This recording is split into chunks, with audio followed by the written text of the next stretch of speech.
So if it's staying home and they're in a symptom crisis, we can essentially provide the equivalent of IV pain medications in a pump at a continuous infusion rate with a button you can push, like when you're in the hospital.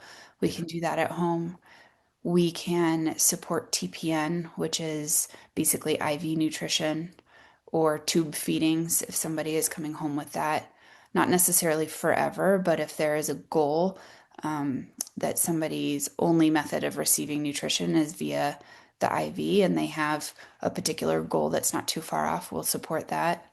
Um, we do crisis management, of course, crisis patient visits when it's needed.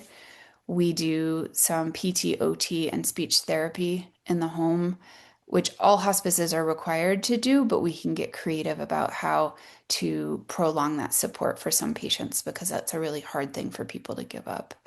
Yeah. And we can have the PT or OT teach our CNAs what the movements are, and then our CNAs, when they go in to do their care multiple times a week, can then provide some of that PT or OT.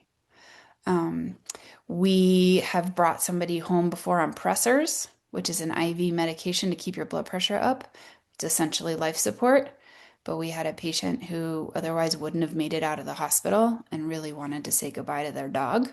Mm. And so we figured it out. We brought them home on that, and they died fairly shortly after. But the goal was to say goodbye to their Yeah. furry best friend, and they were able to do that. We will entertain bringing somebody home ventilated with a breathing tube again so that they can get home and be home and say goodbye to people or animals or just be home. And then we Yeah. can extubate or take that breathing tube out at home with support and keeping them comfortable. And then one Hmm. of my other favorite stories of how we think outside the box is we have a patient with a severe neurologic life-limiting disease, and she's very young, and she had a specialized wheelchair made for her.